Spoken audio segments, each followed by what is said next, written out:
Maka barokahnya manakala kita rajin mengamalkan amalan-amalan sunnah, itulah yang bisa menyebabkan mahabbah Allah, cintanya Allah kepada kita. Manakala kita sudah dicintai oleh Allah, maka hati kita nanti akan dibuka, akan bisa merasakan lazatnya, manisnya manakala kita beribadah, bisa merasakan nikmatnya berzikir.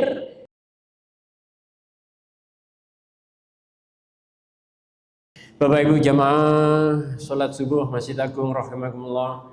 Puji syukur kehadirat Allah Rabbul Alamin atas limpah rahmatnya sehingga kita semua ditakdirkan dipertemukan kembali di majelis yang penuh barokah ini.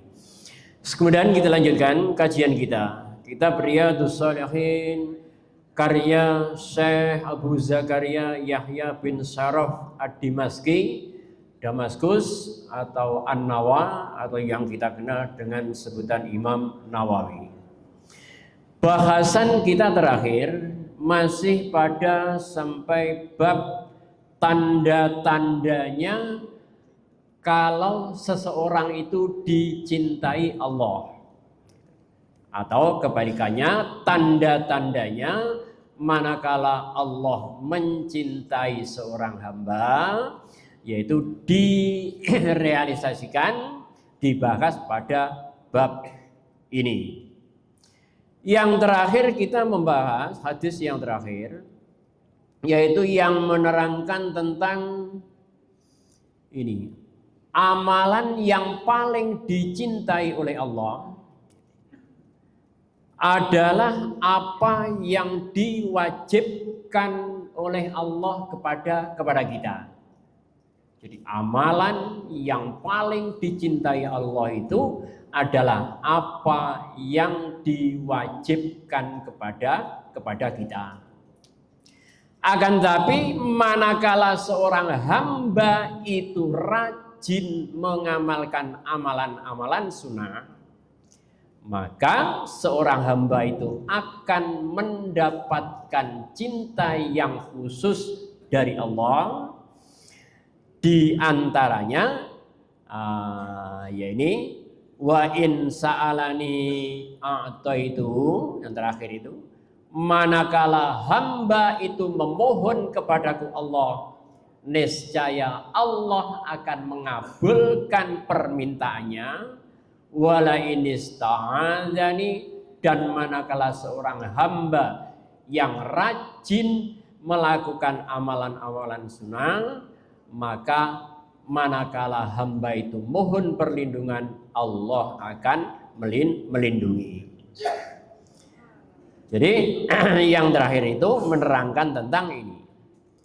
Anna ahabbal a'mal ilallahi ada'u fara'idihi.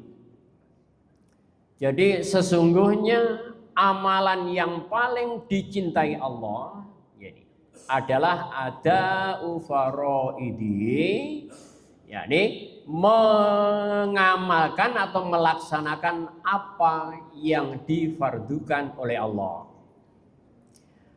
Wa anna kasrotan nawafili tujibu mahabbatallahi lil abdi, dan bahwa sesungguhnya dengan banyak melakukan amalan-amalan sunnah itu bisa menyebabkan mahabbatullah, cintanya Allah kepada seorang hamba, wa qurbihi, dan bisa menyebabkan taqarrubnya, dekatnya Allah kepada seorang hamba. Kemudian fayartaqi ila darajatil ihsan, kemudian bisa menyebabkan seorang hamba itu diangkat oleh Allah sampai pada derajat ihsan, yakni sampai derajat ihsan. Fayam talau qalbu, yang akhirnya mahabbahnya Allah itu akan memenuhi hati seorang hamba tersebut. Hamba seorang tersebut akan dipenuhi bima'rifatillahi, dengan ma'rifat kepada Allah. Wa 'azamati, dan keagungannya Allah. Jadi oleh Allah akan dirahmati sampai bisa kepada merasakan keagungan Allah. Wa khaufihi, dan bisa merasakan khauf, takut kepada Allah. Wa rojaihi, dan betul-betul sampai bisa merasakan roja, penuh harap kepada Allah Subhanahu wa ta'ala. Sedikit kita bahas masalah ini. Jadi dengan kita memperbanyak amalan-amalan sunnah, tujibu mahabbatallah lil abdi, yaitu bisa menyebabkan tambahnya cinta Allah kepada seorang hamba. Artinya Allah itu mencintai kepada semua hambanya yang beriman, yang melakukan kewajiban-kewajibannya, kefarduannya. Akan tapi Allah akan memberikan cinta khusus bagi seorang hamba yang rajin mengamalkan amalan sunnah. Di antara amalan khusus itu apa? Di sini disebutkan Allah akan memberikan kedekatan. Dekatnya Allah kepada seorang hamba itu fayartaki ila darajatil ihsan, sehingga Allah mengangkat derajat orang tersebut sampai kepada derajat ihsan. Sebagaimana kita ketahui, makom ihsan itu adalah makom atau level yang tertinggi di dalam Islam. Sebagaimana disebutkan pada hadis Jibril sebelumnya, ketika malaikat Jibril datang menjelma kepada seorang manusia yang mengajarkan tentang Islam kepada para sahabat, yaitu pertama menyebutkan tentang, ya Muhammad akhbirni anil Islam, wahai Muhammad beri kabar kepadaku apa itu Islam. Jadi akhirnya Rasulullah sallallahu alaihi wasallam, kanjeng Nabi, menyebutkan al-Islam an tashhada an la ilaha illallah wa anna Muhammadar Rasulullah wa tasuma Ramadan wa tuqimus shalah wa atuz zakah. Jadi akhirnya kanjeng Nabi memberikan keterangan-keterangan tentang Islam itu adalah syahadat, salat, zakat, puasa, dan haji. Kemudian malaikat Jibril melanjutkan akhbirni anil iman. Beri kabar kepadaku wahai Muhammad tentang iman.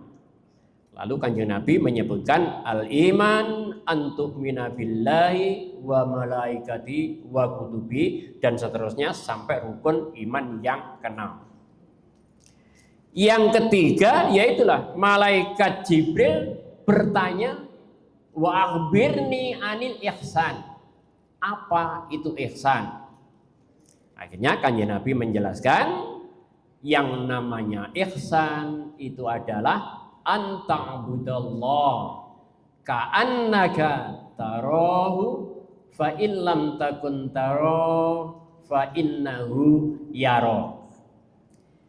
Yang namanya ihsan itu adalah engkau menyembah Allah, beribadah kepada Allah, ka'annaka tarahu, seolah-olah engkau bisa melihat kepada Allah, seakan-akan engkau bisa merasakan melihat kepada Allah.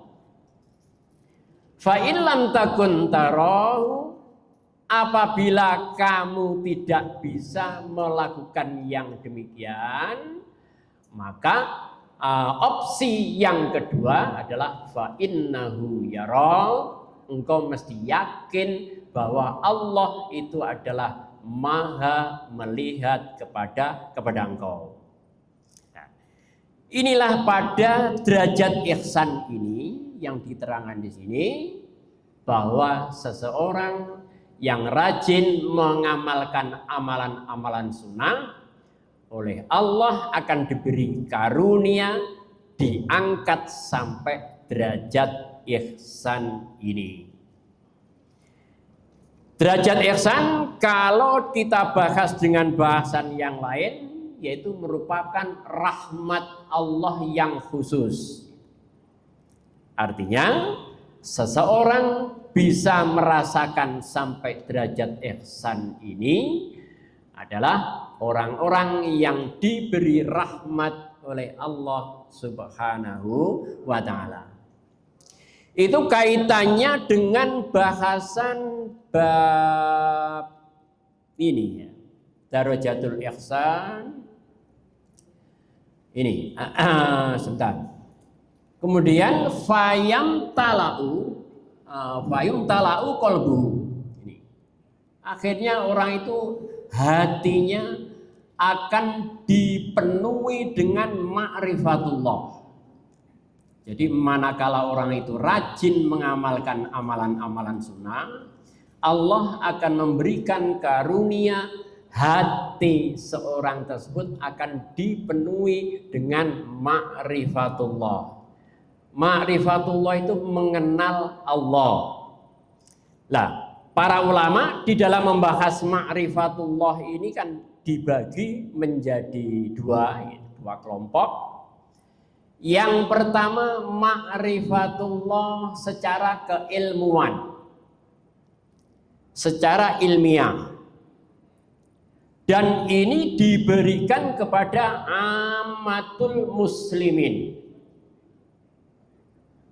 Mengenal Allah secara keilmuan itu diberikan kepada semua orang. Sehingga dalam pelajaran tauhid ada sebutan awwaluddin ma'rifatullah. Jadi permulaan agama itu adalah mesti mengenal Allah. Awwaluddin mengenal Allah. Permulaan agama. Nah, permulaan agama mengenal Allah yang disebutkan pada keterangan ini adalah ma'rifatullah secara keilmuan yang diberikan kepada semua kaum muslimin. Mengenal rincian tauhid ya sebagaimana yang kita pakai ujian gitu. Wujud kidam bako mukhalafatul lil khawadisi qiyamu binafsi wahdaniyat qudrat iradat ilmu hayat sama basor kalam qatiran muridan aliman hayyan sami'an basiron mutakalliman. Itu awaluddin ma'rifatullah yang secara keilmuan diajarkan mulai madrasah kecil-kecil, pujian-pujian mengenal. Akan tetapi yang kedua menurut ulama ada ma'rifatullah yang secara zauqiyah, yakni mengenal Allah secara rasa. Ini secara rasa ini banyak dibahas pada bab ihsan ini. Ya kebanyakan dari kita yaitu mengenal Allah, yaitu hafal nama-namanya, hafal sifat-sifatnya, ya iman kepadanya, percaya. Akan tapi kebanyakan dari manusia, kebanyakan dari kita belum bisa sampai merasakan kepada derajat ihsan ini. Jadi merasa bahwa Allah itu adalah maha meliputi, merasa kehadiran Allah setiap saatnya. Diisyaratkan pada hadis ini ka'annaka tarahu, seolah-olah engkau bisa melihat Allah. Jadi seolah-olah berarti kan merasakan. Nah, sekarang bagaimana kita merasakan bahwa Allah yang mukhalafatul lil hawadis, yang berbeda sekali dengan makhluknya, yang tidak boleh kita berkhayal, berbentuk dan lain sebagainya. Kita mengkondisikan psikis, kejiwaan seolah-olah bisa merasakan melihat Allah dan merasa bahwa Allah adalah meliputi segala-galanya. Niku sing perlu kita latih dan dilatihkan kepada kita oleh para ulama. Dilatihkan kepada kita. Jadi ma'rifat dzauqiyah itu sebenarnya dilatihkan kepada kita. Mengapa kita dilatih untuk berzikir setiap waktunya? Dibuat 33. Kalau ada yang mengikuti guru-guru tertentu, ada yang satu kali waktu itu adalah 165. Kita nggak tahu alasannya kenapa. Jadi toreko tertentu itu mesti ada orang-orang yang mengikuti, mesti dilatih untuk setiap saatnya melatih zikir dengan jumlah-jumlah tertentu. Yaitu sebenarnya zikir itu tidak lain adalah yaitu melatih sifat dzauqiyah, sifat merasa. Sebab di Sinanir ada kebanyakan dari kita zikir sekian ratus, zikir sekian ribu. Akan tetapi secara ruhaniyah belum bisa merasakan kehadiran Allah Subhanahu wa Ta'ala. Sehingga belum bisa sampai kepada derajat ihsan ini. Maka barokahnya manakala kita rajin mengamalkan amalan-amalan sunnah, itulah yang bisa menyebabkan mahabbah Allah, cintanya Allah kepada kita. Manakala kita sudah dicintai oleh Allah, maka hati kita nanti akan dibuka, akan bisa merasakan lazatnya, manisnya manakala kita beribadah, bisa merasakan nikmatnya berzikir, bisa kita merasakan nikmatnya ketika kita membaca sholawat. Ini hadis ini luar biasa pokoknya. Manakala kita dirahmati kemudian mau mengamalkan. Kemudian di antara fadilahnya lagi fa inna toko, apabila seseorang yang sudah dicintai oleh Allah itu, apabila dia berbicara, dia akan natoko billah, dia akan berbicara dengan pertolongan Allah. Artinya Allah akan menjaga orang tersebut lesannya sehingga akan terhindar dari ucapan-ucapan yang tidak berguna, lebih-lebih ucapan-ucapan yang haram yang menyakiti orang lain. Dikatakan natoko billah, dia akan berbicara dengan perlindungan Allah. Manakala kita rajin melaksanakan amalan sunnah. Wa in sami'a, dan manakala orang tersebut mendengar, maka sami'a bihi, hamba itu akan mendengar bihi dengan perlindungan Allah. Artinya tidak akan mendengar atau dihindarkan dari pendengaran-pendengaran yang melanggar aturan-aturan Allah atau yang diharamkan Allah. Wa in nadhara bihi, dan manakala seseorang itu melihat, maka nadhara bihi, orang itu akan melihat dengan perlindungan Allah. Artinya manakala seseorang itu rajin mengamalkan amalan sunnah dan sudah dicintai oleh Allah, Allah akan melindungi penglihatannya dari melihat hal-hal yang diharamkan Allah. Wa in batosa bihi, dan manakala memukul, artinya tangan itu dipakai untuk melakukan sesuatu, juga batosa bihi, maka dia akan memukulkan menggunakan tangan dengan perlindungan Allah, artinya tidak akan melakukan sesuatu yang dilarang oleh Allah. Qala Allah Ta'ala, dalam hal ini merujuk, yaitu di keterangan-keterangan itu dikuatkan atau merujuk dengan surat An-Nahl ayat 128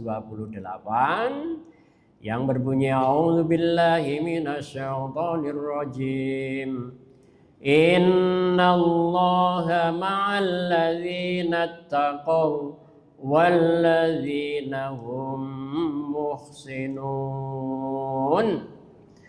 Innallaha, sesungguhnya Allah, ma'al ladzina taqaw, akan beserta orang-orang yang bertakwa. Ya tentunya orang-orang yang mengamalkan amalan-amalan wajib dan sunnah itu adalah tergabung di dalam alladzina taqaw ini.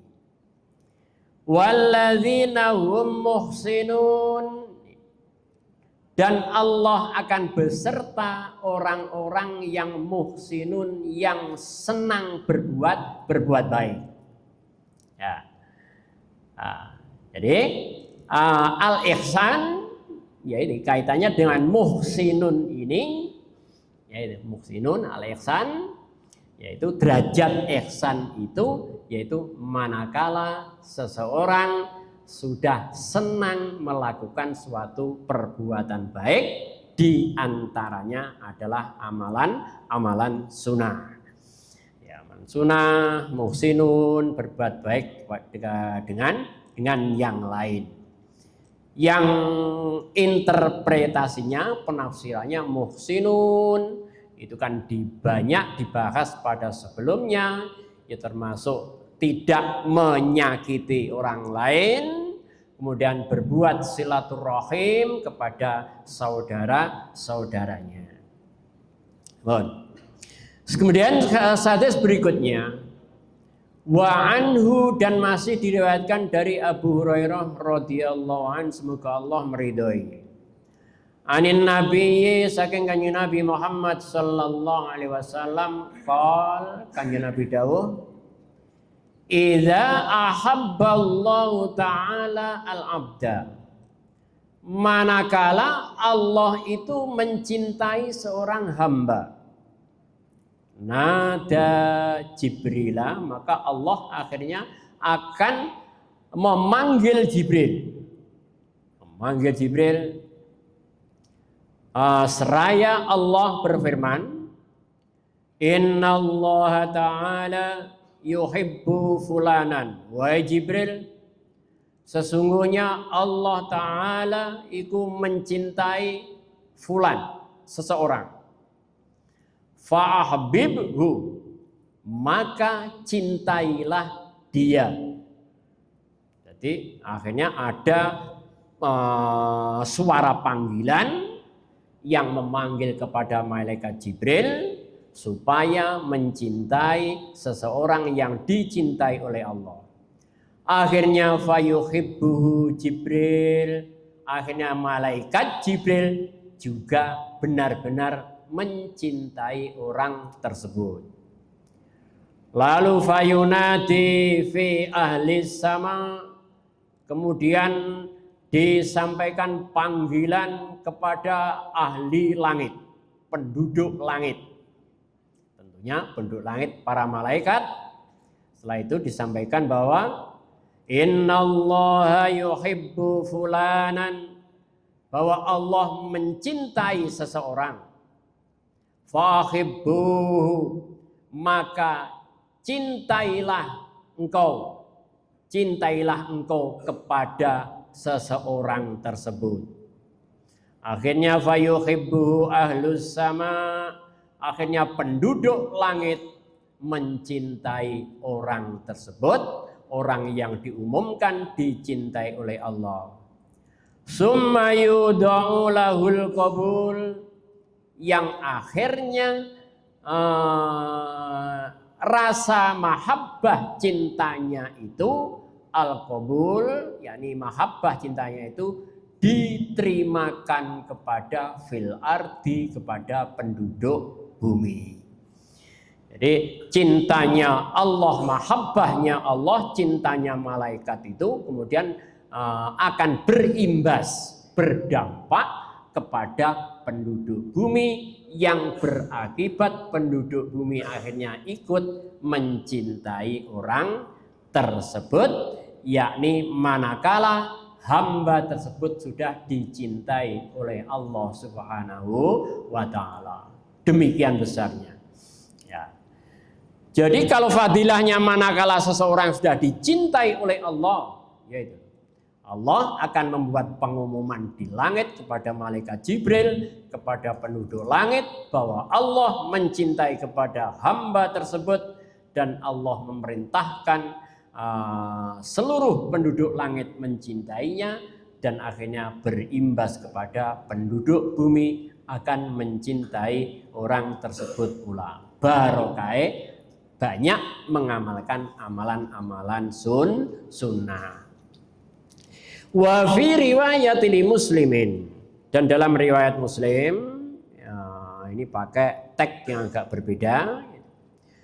Qala Rasulullah sallallahu alaihi wasallam, kanjeng Nabi dawuh, innallaha idza ahabba 'abdan da'a Jibril. Sesungguhnya Allah manakala mencintai seorang hamba, Dia akan memanggil malaikat Jibril.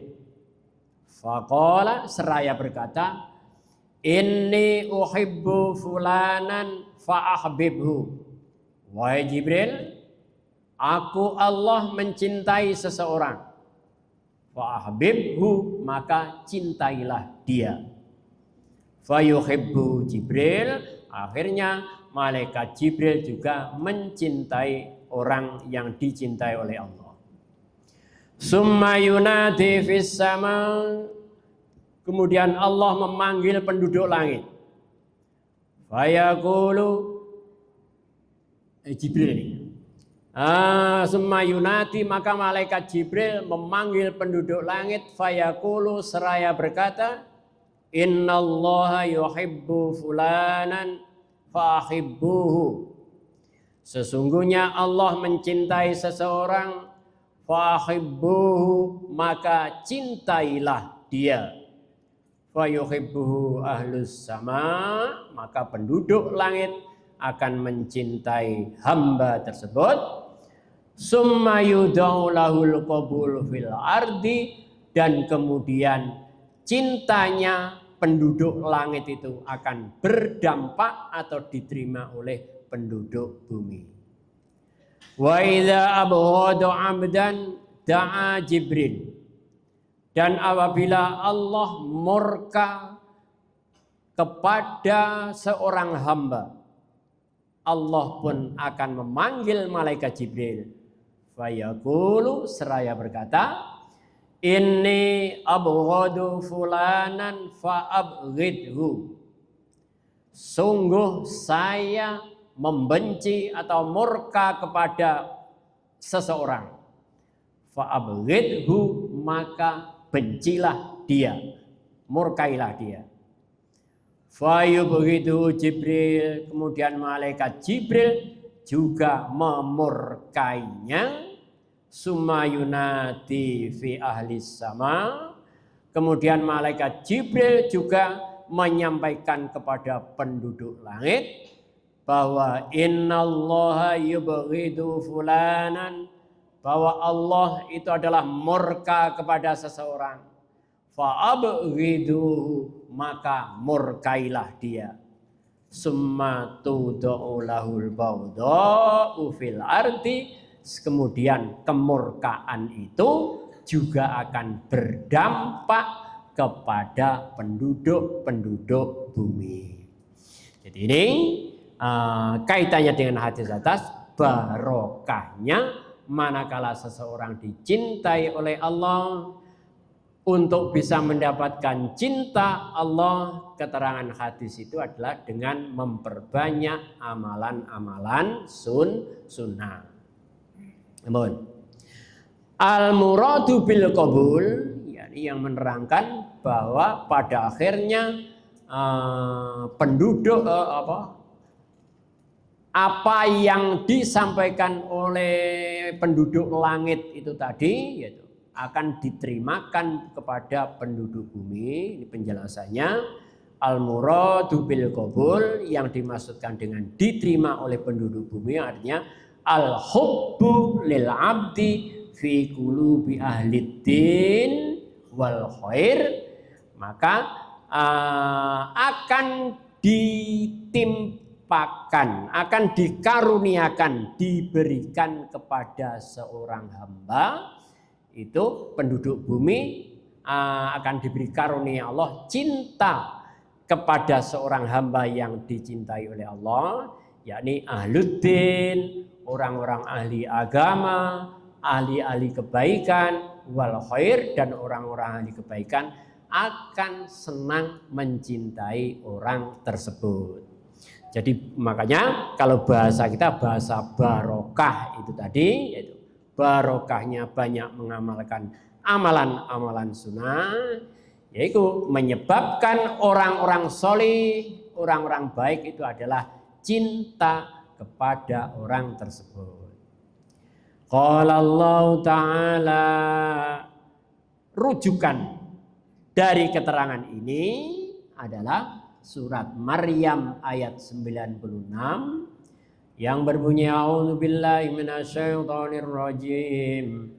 Innalladzina amanu wa 'amilus sholihat sayaj'alu lahumur rahmanu wudda. Innalladzina amanu, sesungguhnya orang-orang yang beriman, wa 'amilus sholihat, disertai dengan amal-amal yang baik. Amal yang baik kriterianya di atas apa? Mengamalkan amalan-amalan yang diwajibkan dan ditambah dengan amalan-amalan sunnah. Orang yang demikian ini saya ja'alu lahumur rahman, yakni Allah yang maha rahman akan menanamkan lahum kepada alladzina amanu wa amilus sholihat, apa yang akan ditanamkan oleh Allah ke dalam hatinya orang yang beriman itu, yakni wud, dan yakni rasa kasih sayang. Sehingga manakala seseorang itu dikaruniai oleh Allah, amanu jelas mengamalkan hal-hal yang wajib, wa amilus sholihat, rajin mengamalkan amalan-amalan sunnah, yaitu barokahnya Ar-Rahman, zat yang maha rahman, akan menanamkan ke dalam hati seseorang tersebut kasih sayang kepada yang lain. Sehingga mafhum kebalikannya, manakala di dalam hati kita tidak ada rasa kasih sayang kepada yang lain, yaitu konotasi bahwa kita belum alladzina amanu wa amilus sholihat, Belum, berarti kita masih belum sampai ke sana. Kalau kita belum sampai ke sana, maka yang ada apa? Intinya hanya banyak membenci kepada yang lain, saling bermusuhan kepada yang lain, sesama saudaranya sendiri saling membenci, yaitu konotasi manakala kita berarti belum sampai amanu wa amilus sholihat. Wal baghdha ay syiddatul baghdha. Keterangan yaitu manakala Allah membenci, murka kepada seorang hamba, yaitu pun Allah juga akan mengumumkan kepada malaikat Jibril dan ahli langit, penduduk langit, yang akhirnya akan berdampak kepada orang yang dibenci oleh Allah Subhanahu wa Ta'ala. Jadi hendaknya hadis ini bisa menjadi tausiah, mauidhah kepada diri kita masing-masing, seraya memohon kepada Allah supaya dirahmati, sehingga kita yang kita butuhkan bisa meraih cinta Allah Subhanahu wa Ta'ala. Untuk bisa mahabbah kepada Allah dan agar kita bisa dicintai oleh Allah, selain amalan-amalan sunnah itu, kalau ulama menyebutkan pintu gerbangnya, awalnya, yaitu termasuk aminus sholihat, tapi di situ disebutkan lebih spesifik lagi, yakni taubatan nasuha, yakni taubatan yang benar-benar taubat. Artinya untuk bisa menuju kepada Allah, kepada ma'rifatullah yang bersifat zauqiyah itu tadi, yakni pintu gerbangnya adalah taubatan nasuha, mesti taubat. Karena dengan taubat innallaha yuhibbut tawwabin wa yuhibbul mutatahhirin, bahwa Allah itu adalah mencintai orang-orang yang bertaubat dan orang-orang yang bersuci. Maka dengan mahabbah Allah akan berdampak yang demikian ini. Selanjutnya wa an Aisyah radhiyallahu anha, dan diriwayatkan dari Sayyidatina Aisyah radhiyallahu anha. Masih bab tanda-tanda orang yang mencintai Allah. Sayyidatina Aisyah berkata, anna Rasulullah sallallahu alaihi wasallam ba'asa rajulan ila sariyatin. Jadi Sayyidatina Aisyah ini bercerita bahwa pada suatu saat Rasulullah ini mengutus seseorang ala sariyatin untuk memimpin pasukan perang. Memimpin pasukan perang. Fakana yaqra'u li ashabi fi sholatihim fayahtimu qul huwallahu ahad, surat Al-Ikhlas.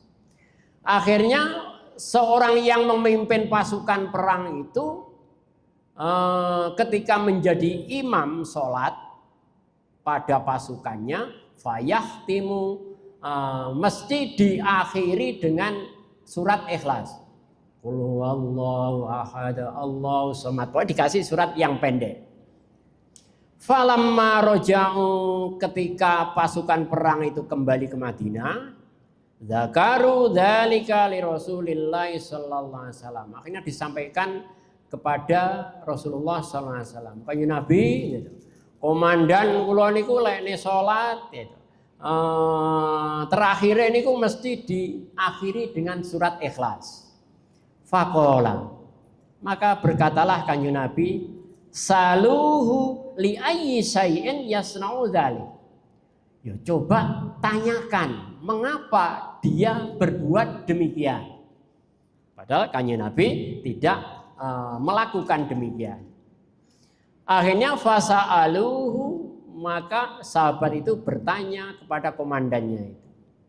Akhirnya faqala, komandannya itu menjawab, li annaha sifatur rahman fa ana uhibbu an aqra'a biha, Karena surat Al-Ikhlas itu sifatnya Allah yang Maha Rahman. Fa ana uhibbu an aqra'a biha, dan aku sangat senang untuk membacanya.